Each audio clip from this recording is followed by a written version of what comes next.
Good morning, guys, and welcome to Palm Garden.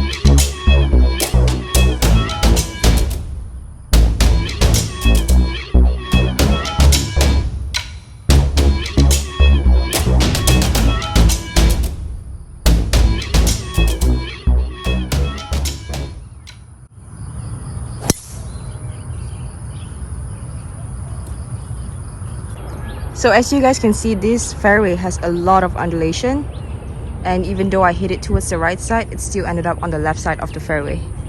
The approach shot into this green should not be very tricky. As you can see, I only have 76 yards left to the pin. The pin is in front today and I am standing a little bit on a downslope. For my drive, I actually hit a really good drive. As you could see, I was aiming towards the right side but ended up on the left side here. Unfortunately, just with the wet conditions and it being a little bit downhill, I just took way too much divot and did not aim accordingly and ended up short of the green. Fortunately for me though, I still had a pretty direct angle to the pin, did not go into the bunker as you can see on the right side of the screen, and gave myself a pretty decent chip. After hitting that chip shot, I just left myself with a little tap-in par. Hole number 2 is a par 3 playing 149 yards. The pin today was in the center of this green, and as you can see, beautiful backdrop over there of the meridian. For this hole, it is playing a little bit downhill, but just because of the conditions being wet and because it is still in the morning, I was playing the full distance of 149 with my 8-iron. I think it's very important for you guys to remember that on the first few holes, as you're just warming up. Over here today too, I did not have a session at the range, but obviously as you could tell, I did some putting. It's very important to remember that par is a good score, or whatever your par may be. It may not be the par of the course, but it may be your par. So for instance, if you are an 18th handicapper, a bogey for the first few holes is very, very good. So give yourself that credit and don't take that away from you.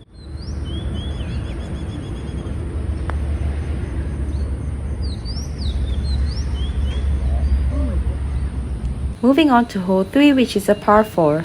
For some reason on this hole, I did not really think about what I wanted to do and I was kind of blanking out. So based on what I see here, actually the light post is the best aim. For some reason, I just felt like the right trees were very much closer than it seems in this video, and I was just aiming it more towards the left side of this fairway.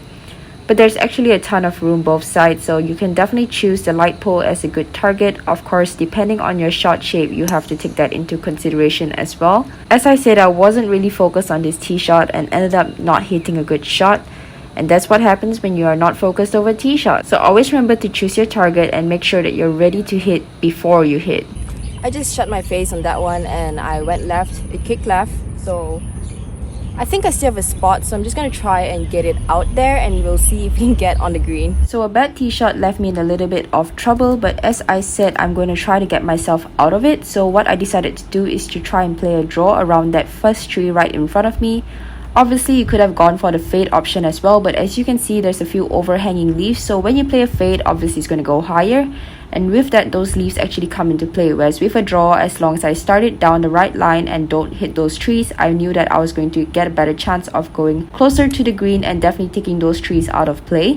Whatever you choose, make sure that you're confident in your choice and that you're going to be able to fully commit to it. If you're not able to fully commit to it, it's probably the wrong choice. So step back and reconsider what you really want to do.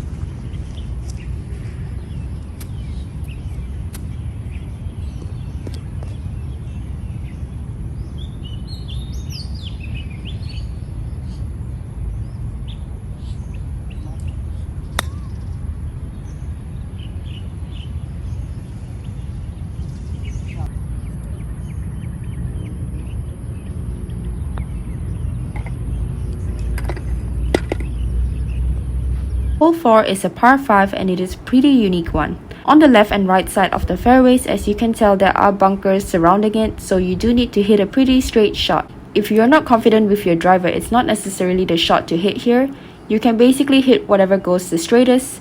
My target here was actually that lamppost right down the center, or the cable thing that you can see hanging right in the center. I don't know what it's called, but you guys can see it, so you know what I'm talking about. As this is a par 5 and you will be able to see later, the green is not really accessible, so distance is not the most important thing here. Hitting something straight was definitely more important than hitting something far.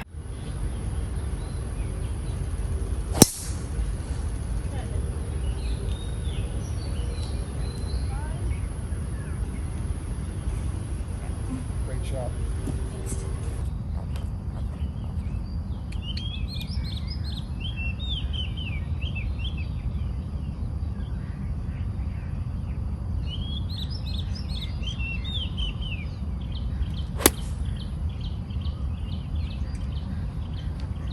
You might not have been able to see it in the previous clip, but you can definitely see here why I said that this is not really an accessible green.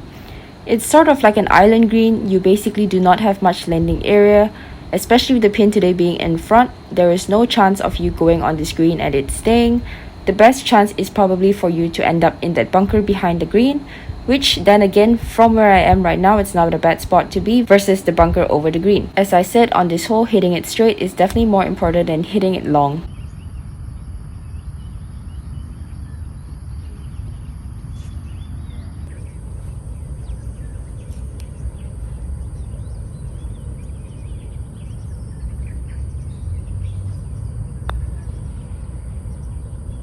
Oh, you kissed it.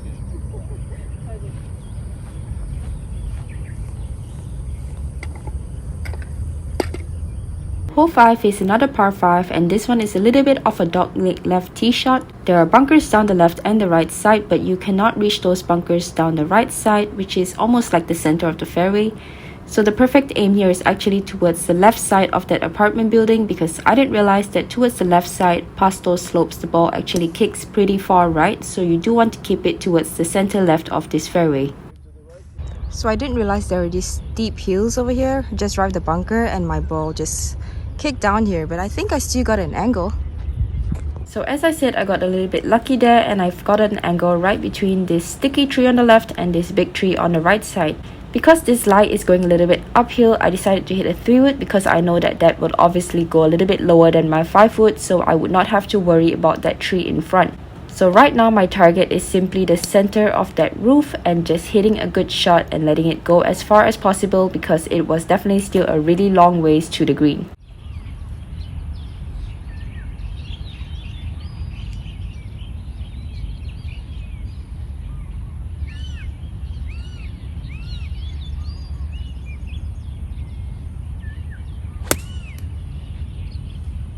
So I think you can see in this clip that the bunker in front of the green really made it very deceiving, because there was a lot more space right than it looked. At the same time as well, the left side here was definitely not the place to miss, and especially left long, because as you can see, I've got a really big breaking putt right now. I'm pretty much aiming about a whole flag stick left, and I'm still a little bit low. Short right or left would have been much better than anything over this pin. Moving on to hole 6, which is a long par 4. As you can see, it's 440 yards, and I feel like it's almost strategically done, and I don't know if that's possible. But all those electric cable things around the golf course seems to be the perfect aim, because they're always the center of exactly where you should be. So if you're playing this golf course, definitely just keep an eye out for that, because they are perfect targets.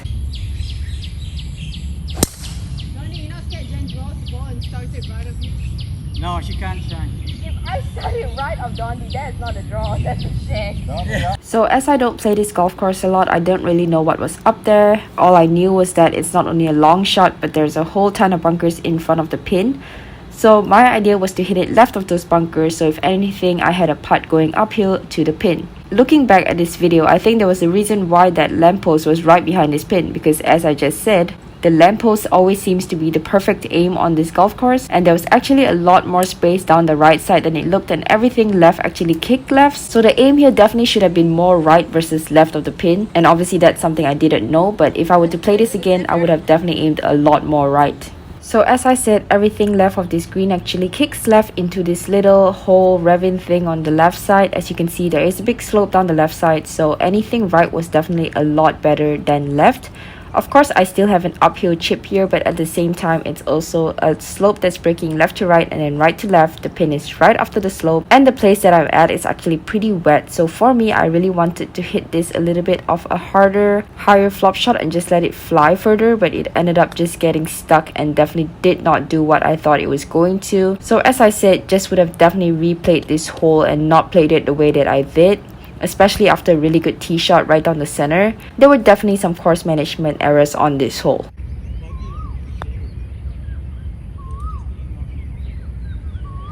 So moving on to hole 7, which is a par 3. A very interesting par 3, definitely not easy. 194 yards. The pin today was behind that bunker on the right side. So from what I've heard on this hole, you need to hit it more left because everything left slopes towards the right. So if you hit it left, you have the ability to kick right, versus if you hit it right, you're definitely going further right or potentially obviously in the bunker.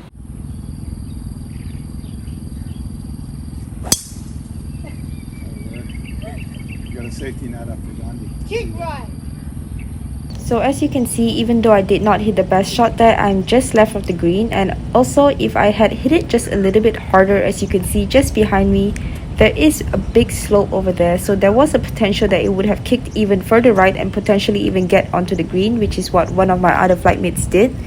So I think that the left side here is definitely a much better aim on this hole. Just hit towards the left side. It is a long par 3 anyway, so par is a good score.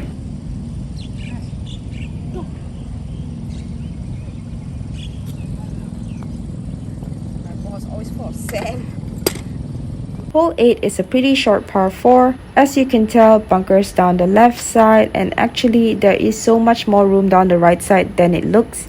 It looks like everything just slopes left. So for me, I wasn't really confident in where I should aim it. My initial plan was obviously good to aim it towards the left side of that right bunker.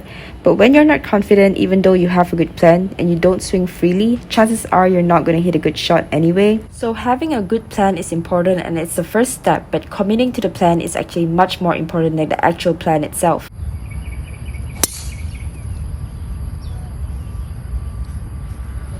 So after a not very good shot, left myself in not very good position. So the sand on this golf course is pretty interesting. This was the first fairway bunker that I was in, obviously, and it was quite a fluffy bunker. So it's fluffy in the sense that there's almost like a lot of sand, but it's not really all compact and flat. So as you can see, there's quite a lot of like undulation even in the bunker. So when you have this kind of bunker, it's so important to make sure that you only pick the ball. If you pick the sand, it's going to be so easy to duff it. So picking the ball clean here is very important.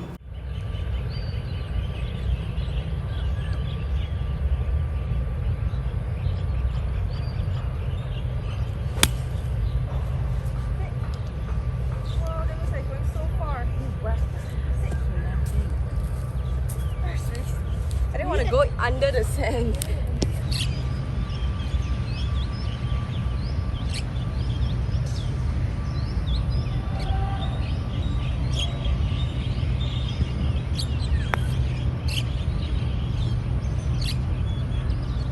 Oh, that was so slow.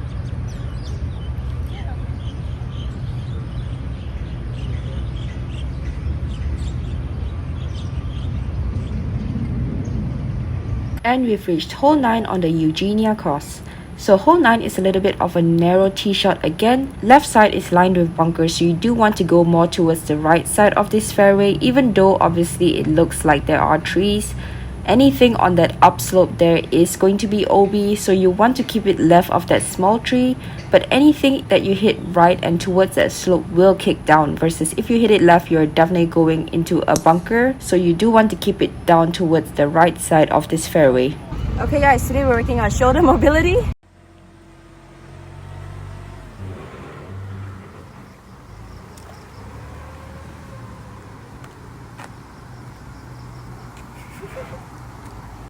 First step, you put your glove over, you bend down, and then you just go.